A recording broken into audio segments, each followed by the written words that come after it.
Welcome to the English Homemaker podcast, a podcast where we discuss all things home, a realistic but fresh view of homemaking from the suburbs of the south of England. I am your host, Alissa Evelyn. Welcome to episode 4 of the English Homemaker. Well, hello everybody. How are you? I know I start the same way every single time, but I genuinely mean it. I really hope you're having a good day. I want to know how you are, and if you're not having a great day, I hope that this podcast goes some way in cheering you up a little bit.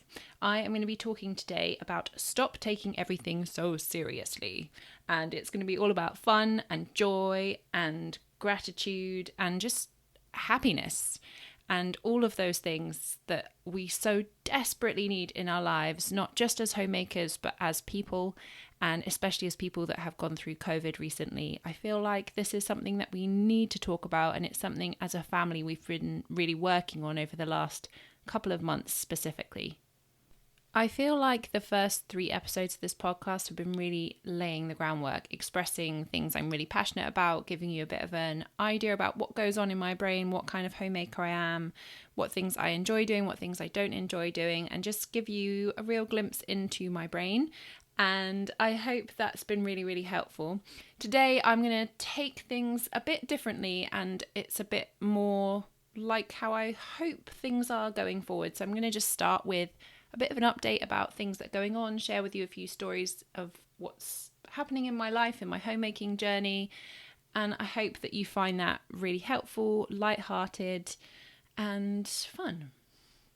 So, since the last time I made an episode, since I last recorded, I have been to and from Sweden with my family to visit my brother. And if you do follow me on YouTube at Alissa Evelyn, you will have seen a video of our trip, which one of my friends said was so lovely. She's watched it twice, which was a lovely compliment, which kind of shows you a little bit about our time there.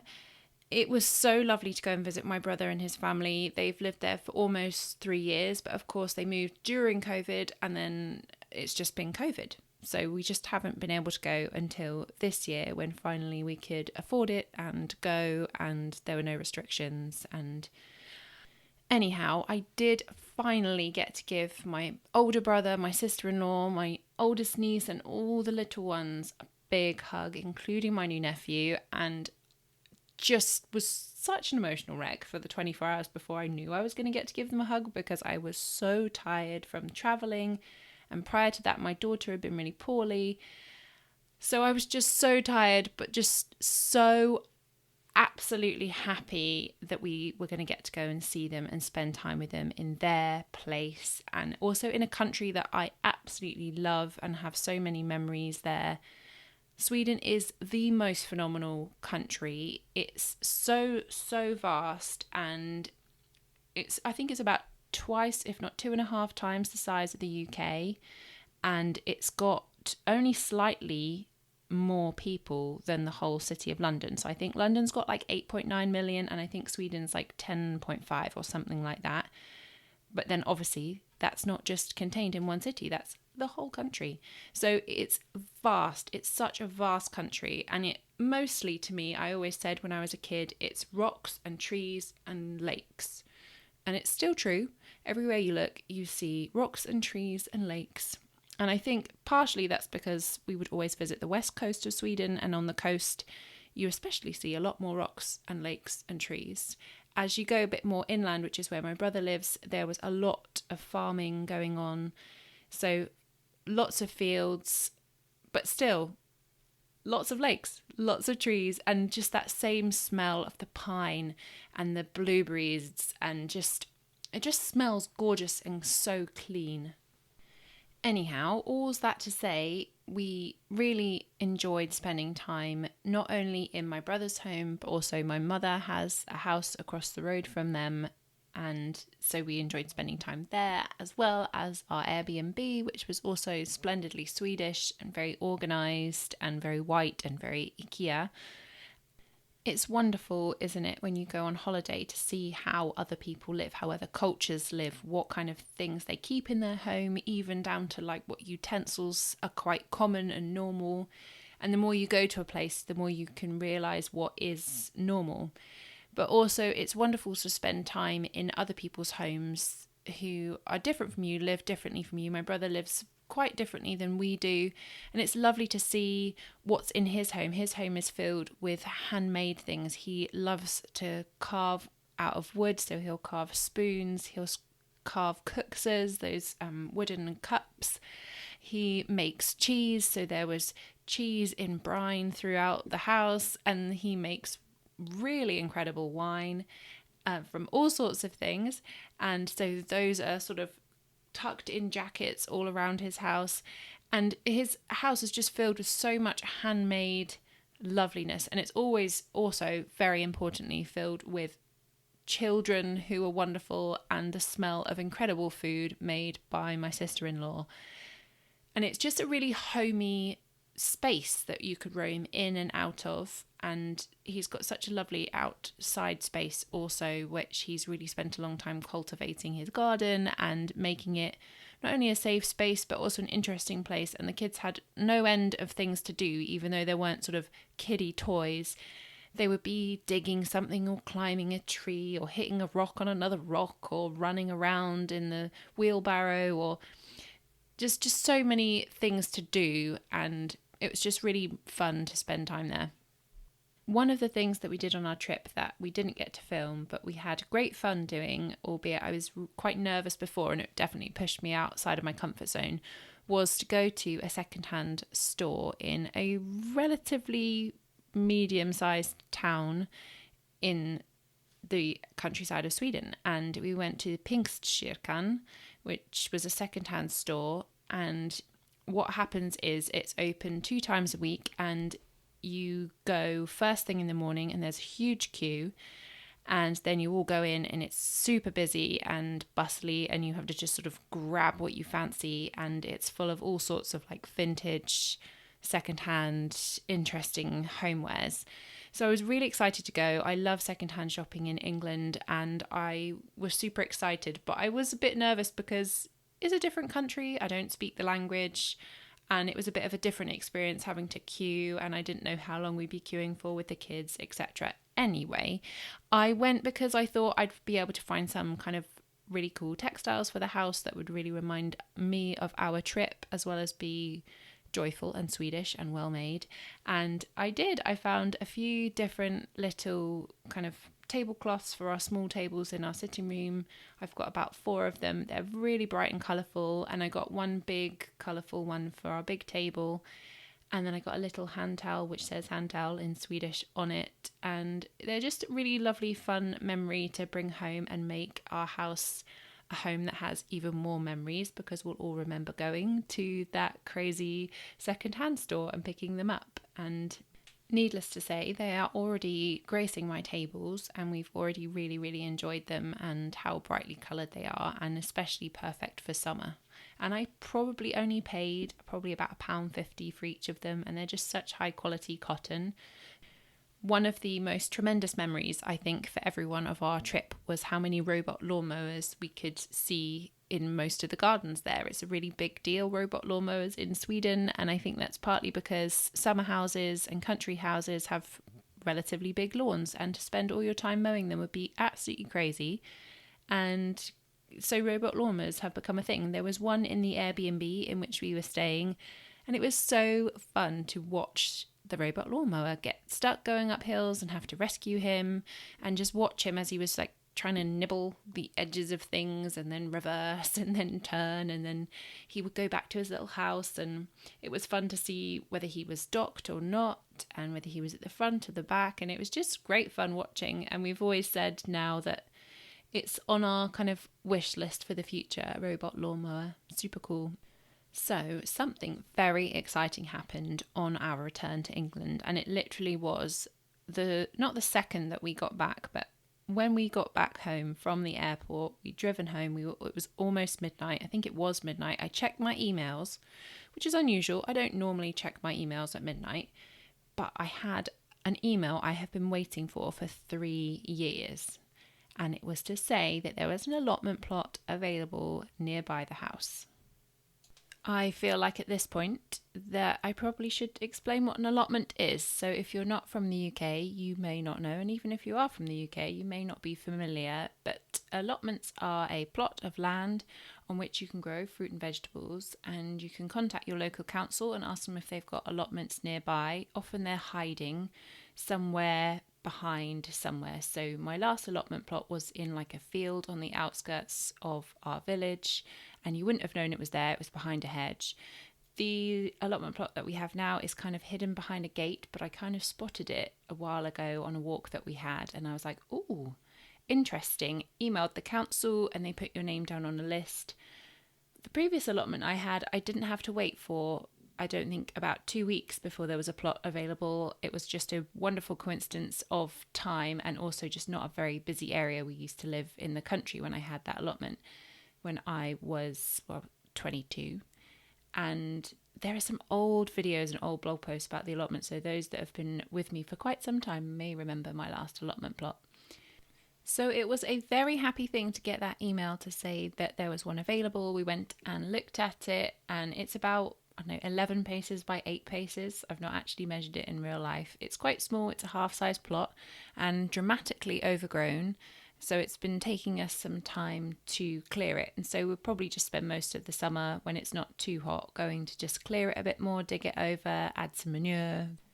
And this time I really want to spend a good amount of time planning what's going to go in there so that it's pretty drought tolerant, so I don't have to be there all the time, and that it functions really well for our family. So there's not a load of things that we're not going to eat, that it's all productive and useful. There were already a few things on the site already. There is a gooseberry plant, some kind of currant, some raspberries, a rosemary plant. There were already also beds laid out with pathways, which you could not tell when we first visited because of how overgrown it was. And there's a compost bin in the corner, which is fabulous. It means I can finally take my compost somewhere again. Our local council don't recycle food waste, and well, at least not yet. I think they're planning to in the future. And we used to have a compost bin in the back of the garden, but that got nibbled by rodents. So we got rid of that, and we haven't really had a system to use since. And it always feels like such a major waste throwing food away. And I know it doesn't decompose well in like landfill. So it's so nice to have somewhere to take it, that it will be productive and useful. And the compost bin at the allotment is already pretty full. So I don't want this to be a gardening episode, but we are talking about things that are fun and make us happy and fill us up. And the allotment was a place when I was 22 that was a wonderful place to force myself to spend time outdoors with my hands in the ground, getting dirty. The kids at the weekend when we went, we did some digging. They just spent the whole time making like potions, and they were making like compost tea out of their own brain, and we just all had a great time, and time absolutely disappeared, and it was just really wonderful to do something so relaxing but sort of productive.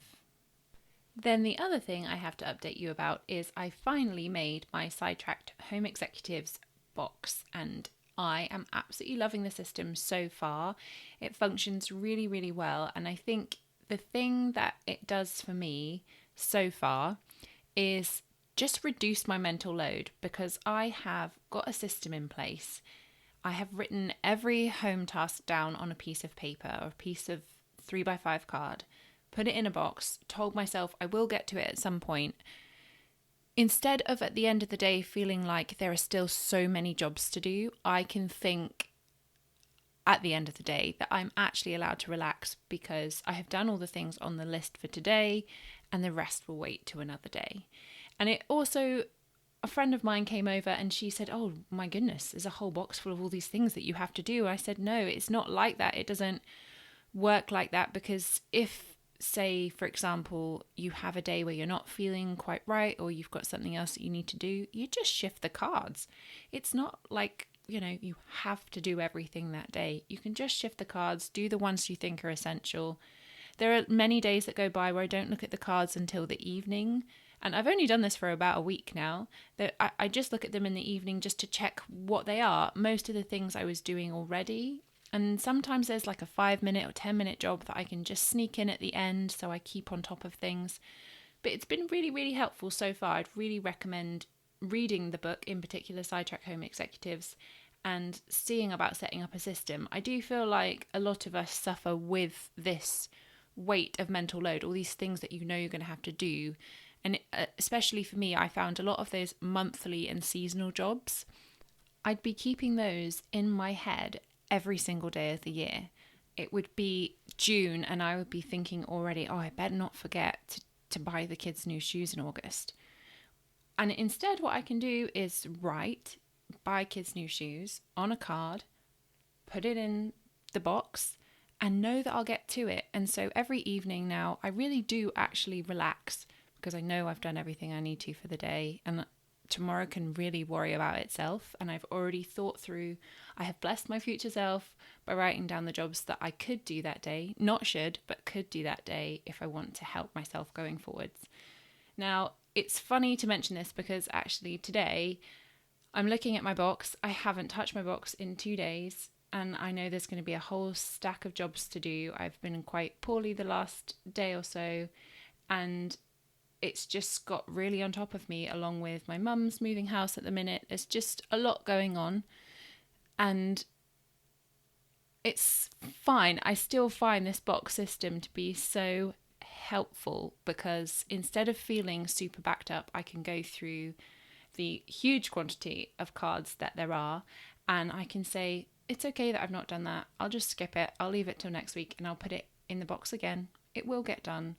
And I'm still way ahead of where I was a couple of weeks ago when I didn't have the system in place. It feels so relieving to have a system where everything is written down, everything is taken into account, and it feels really, really positive. I did share a little clip of the box on my Instagram stories at the English Homemaker. So if you want to kind of get a sneak peek into what it looks like and how I've set it up, you can have a look on there and it's saved in one of my highlights under episode 3. So I feel like this leads into the topic of the day and it may not feel like an obvious segue, but stick with me.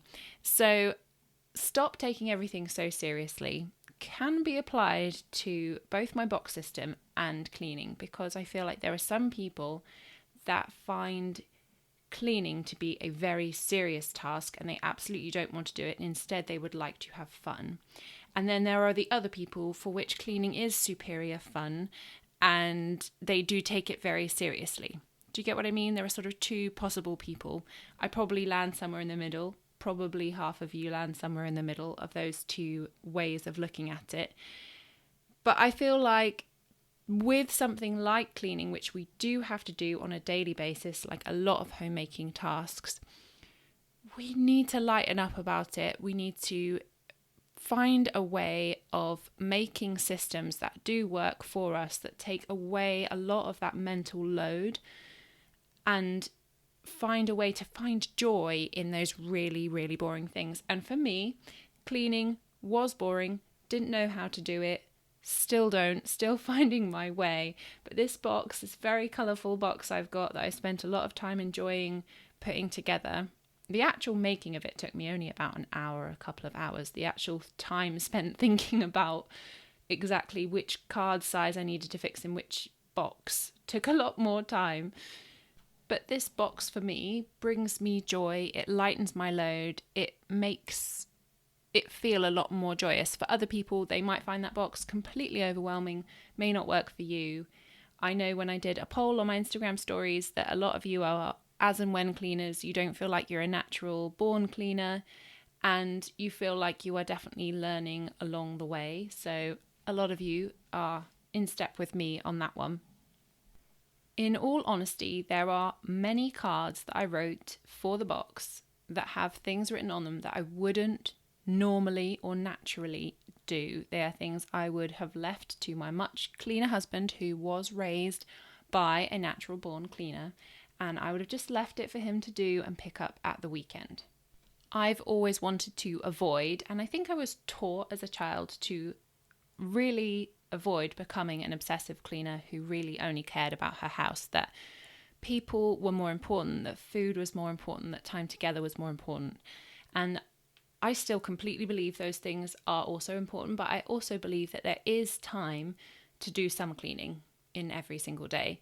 And I think there are things that we have to do. I think I've worked out there's a sort of base expectation of about 2 hours just to do laundry, empty and reload the dishwasher, make my bed, take out the bins, clean the downstairs toilet, clean the upstairs toilet, do a little hoover of the downstairs, make sure the kitchen counters are clean, make sure the table is laid for dinner. A lot of things that are really, really basic. Again, in all honesty, I've probably gone a bit too far a few days and done more cleaning than I have good parenting, and that's kind of a weird one to say out loud. I guess it's sometimes easier to do the things in the box that are written down. I have actually thought about writing down activities with the kids as something to put in my box. I've thought about writing stuff down that's kind of like a self-care thing to write and put in the box, but I really want to avoid that feeling like it's a task or something I have to get done, and I want to keep it as something that's joyful and spontaneous, and I never want it to feel like something I have to do, but something always that I get to do and something that takes more of my time. What I might do is keep a few cards in the back of the box for when I am really, really tired and I know I need to do something a bit more proactive with the kids, whether that be at home or outside of the home. Or I know I need to do some self-care, but I'm too tired to figure out what. So I might keep a list in the back with things like go to the park with the kids or get the Play-Doh out for days where I'm really, really struggling to know what the next thing to do is. I don't know if you guys have those days. I expect all of us have those days. The same goes with self-care. Sometimes I sit down at the end of an evening and I know I need to look after myself, but instead of being able to think about what would really bless my brain, instead of making a choice, I just stick to what's easiest, which is usually to press the green on button on the remote control for the television and find something to watch. But sometimes I don't want to do that. Sometimes I feel like it would bless me more to do some crochet, do some journaling, have a nice long bath, and I think having written them down could be helpful. Even maybe the act of writing those things down would be a really useful exercise. I appreciate that the title of this podcast episode is Stop Taking Everything So Seriously, and I have talked very seriously at length about my Home Executives box. And I guess some of you are probably thinking this is not as light-hearted as I thought. But I do feel that scheduling and routine and fitting things in your weekly plan actually take so much pressure off and enable a lot more fun and joy to enter your life. So, for example, with the book and the box, it recommends you write a basic week plan so you know roughly which days are going to be your big cleaning days, which is going to be a light cleaning day. And then also it enables you to have things like a free day. It enables you to have a family day. It enables you to say, on Sunday, I'm doing no cleaning whatsoever, and make sure that you've either done it before or you're happy with doing it afterwards. It really frees up my time to actually enjoy my time with my children, to enjoy times when I have finished all my tasks for the day. I can take the pressure off and do my crochet and do my journaling and record a podcast. About 2 months ago, I was in a car with my husband and we were talking through and working through this workbook from Redefining Rich by Shannon. I think it's a free workbook you can get on her website, which kind of talking about creating a quality of life statement and organizing your life. And this was kind of like the perfect storm. This was the beginning of me thinking, actually, if I was more organized with the things I had to do, it would free up so much mental energy and it would enable so much more enjoyment in my free time and much more enjoyment with my children. quite a lot of what came about from that workbook was the idea of thinking about scheduling in fun, scheduling in rest, trying to organize your appointments, your to-do list, your tasks in a way that means that you combine things, make them more efficient, delegate things to other people, and just organize your time in a way that enables more time for you, more time for fun, more time for joy. She talks quite a bit about creating protocols so that other people can do the same tasks that you do, so it's not always on you, which I love as an idea. She talks about making sure you're sequencing things, so you're thinking forwards and backwards, and how you, like I said before, be more efficient with your time, how you can make those processes work better, work smoother. And she talks a lot at the end of the workbook, kind of middle end of the workbook, about being sure that you are properly resting for yourself, making sure you are taking time to not only relax but also play, and also be super idle and not let your brain think about anything. And that's been really playing on my brain. I think we spend so much time absolutely filling our brains with information, and I would love to spend more time not doing that. I guess that's one of the reasons why television is so popular, because when you're watching TV and you're immersed in a story, it enables a part of your brain to switch off. And so long as, for me, it's not like a thriller or a horror or an edge of my seat kind of a thing, that is what it does for me. And that is really, really important. I love that she highlighted in that workbook that how important that was, that you have the opportunity to switch off, because perhaps when you're doing a craft, you're not, or you're doing some arts, for some people that can be really relaxing. But for me, if I'm doing a crochet project, for example, I'm learning and I'm figuring out new things often at the beginning of a project, and it can end up being quite an idle task, like an idle-minded task, because you can get into a rhythm, and that's really, really wonderful. But I thought it was really interesting the way that she did mention there are all these different types of rest, and it's really important to include all of the different types of rest that you can. So she talks about listening to music, staring at the ceiling, taking a nap, but that being different from reading a book and playing an instrument, playing board games, being in a craft project. And then she talks as well about making sure you make time in your week where you aren't in service to other people, detaching from them, detaching from the world, stopping listening to news, stopping checking your phone, stopping scrolling, stop intaking information. That probably includes stopping listening to podcasts as well. The last thing I want to mention from that workbook is that she talked about there being 3 different kinds of scheduled rest. So daily rest, weekly rest, and then over the year annual rest. So daily rest being at the end of the day, middle of the day, just making sure you have some time to rest during every single day. And then over the week, there being a day or 2 days where you actually take time off. You're intentional about how you do that. And then, of course, throughout the whole year, maybe scheduling in some holidays, vacations, and taking time to rest together, experience things together, feel that kind of rest in a different way. Of course, we all experience rest completely differently, even in our family. You can have, for example, in our family, 4 people who experience rest in a completely different way, and for whom they need a different kind of rest. For whom some of them, a holiday might be really, really restful. For others, like myself, a holiday can be quite stressful, especially the leaving the house part, where I have to pack everyone's things and tidy and clean before we leave. I can find that really, really stressful. My husband also tends to work much longer hours the week before we go anywhere.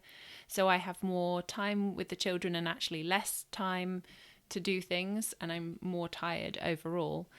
Also, when we're away, I am eating different foods. We're moving bodies in different ways. So with my type 1 diabetes, that's a huge juggle and can be very stressful.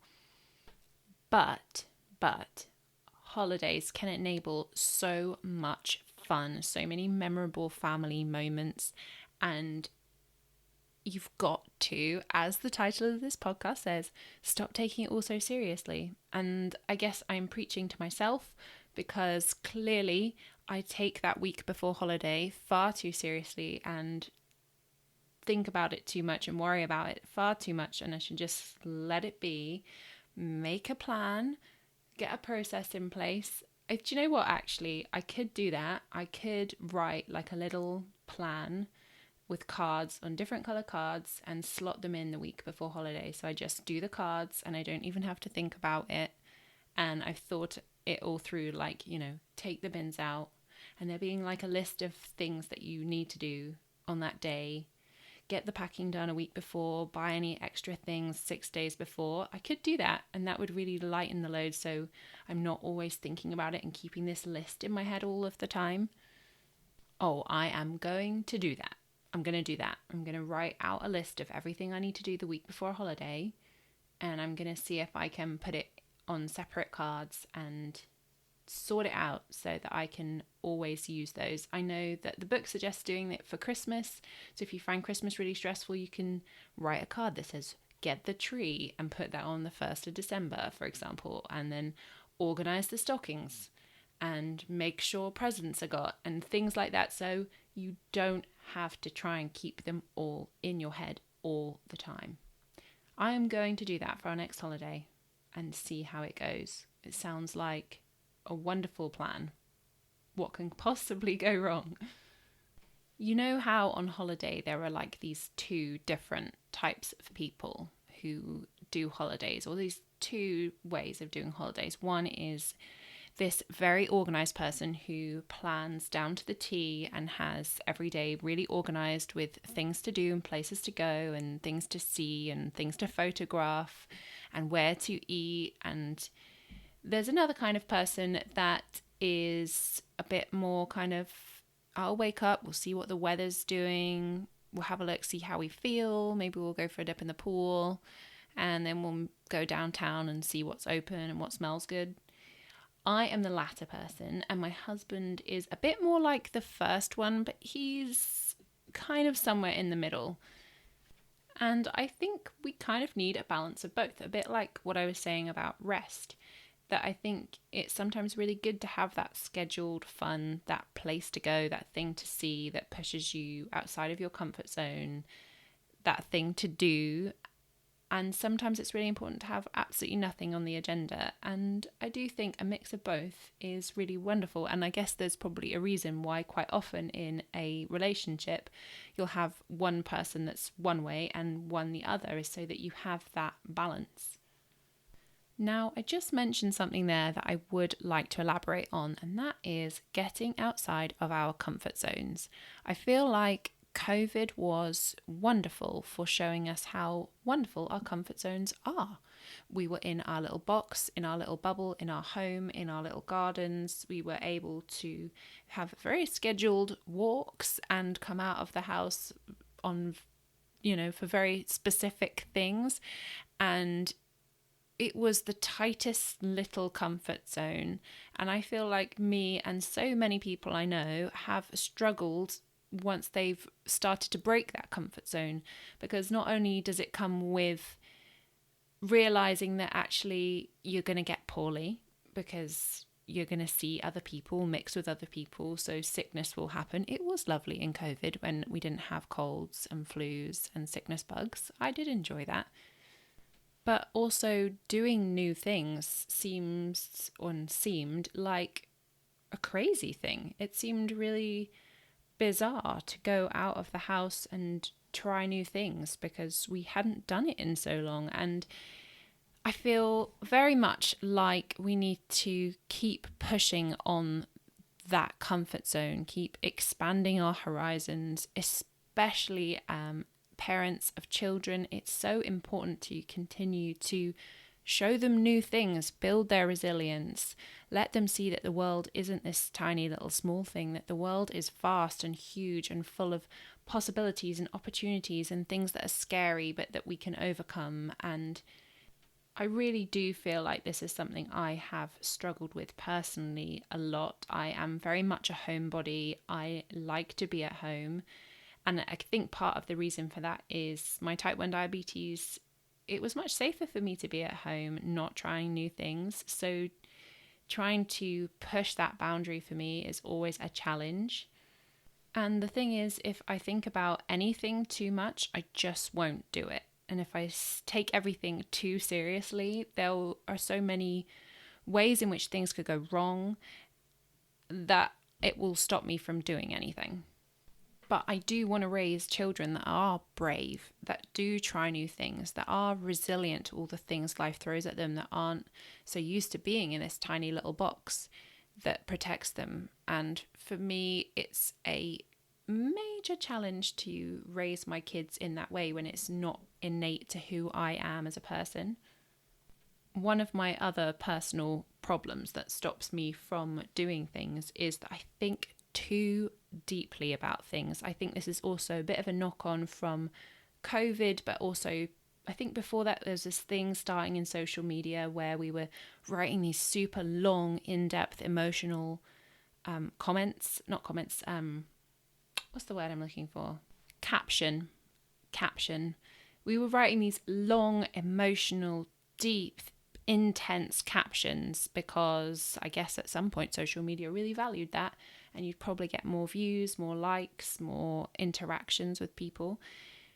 But yeah, there was this phase where we were doing that, and then it kind of led into COVID. And I think there's been so much in this time period of thinking through things very deeply. I think also COVID brought to light a lot of things for people. Obviously, lots of people moved house.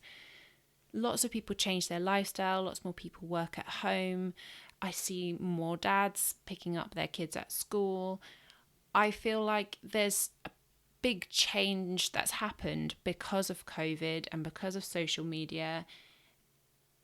But yeah, all that thinking things through so deeply all the time is exhausting. And I feel like we need to come to a time where we stop doing that as much and we take things a little bit lighter. We watch more funny movies. We listen to more relaxing, light-hearted, happy music, where we stop reading the news every single day and we just kind of get on with things. We stop thinking about things too much and we just do the things in front of us. We take each day as it comes. And wouldn't it be wonderful to live in a world where we stopped all trying so hard to be perfect for social media, where we weren't afraid of cancel culture and we weren't afraid of political correctness, and we were just happy to talk and get things wrong and be okay with that, to have messy houses, to have imperfect, in progress houses, to have a house that isn't perfectly clean, to not have children that behave exactly perfectly all of the time, to be okay with not being okay all of the time. I do want to address a very important point, and I'm probably not going to say this in the right way, but I shall try, that there are things in life that are really worth taking seriously. And there are things in life that are not. And I think the world that we live in now has really skewed those things kind of and messed them all together so that we feel like everything is important. I think also what is important and what you need to take seriously is probably different from what I think is important to take seriously, and that is okay.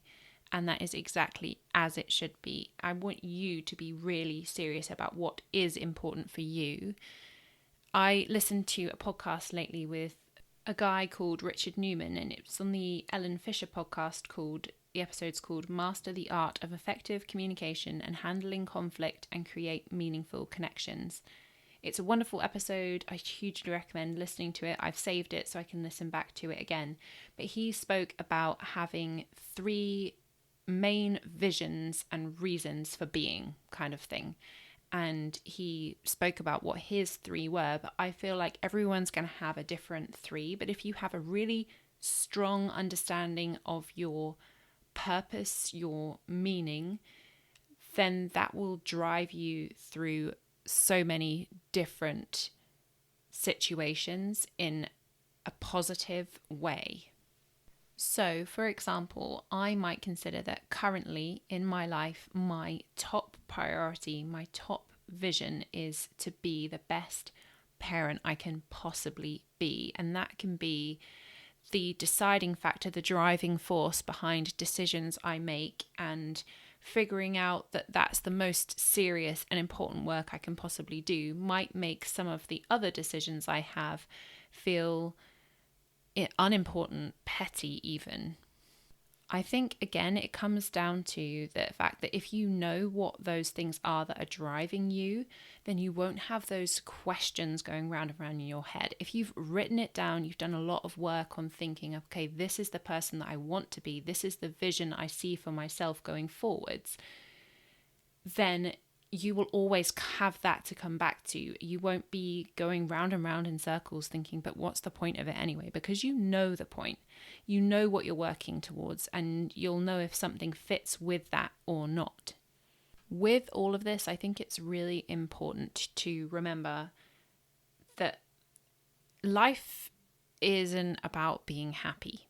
I don't think life is about being happy anyway. I think life is about finding contentment with where you are at, having happy moments in between, moments of really true and pure joy.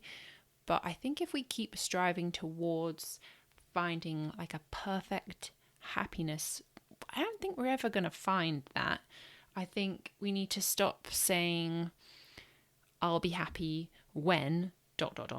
And we just need to be happy with where we are now. So when you're writing those lists of things that are important to you, those visions you see for yourself, the kind of things you really want to be serious about, so that you can figure out that everything else isn't so serious and important, that you need to take into account that you aren't striving to be this perfect version of something. You're not striving to be a perfect parent or a perfect wife or a perfect homemaker. You are striving every day to do your best, to be content with where you're at, and that is more than enough. So, in rounding out this episode, there are 2 takeaways that I would love if you would take away with you today. And the first is something I know I need to tell myself and figure out a real way of actually applying.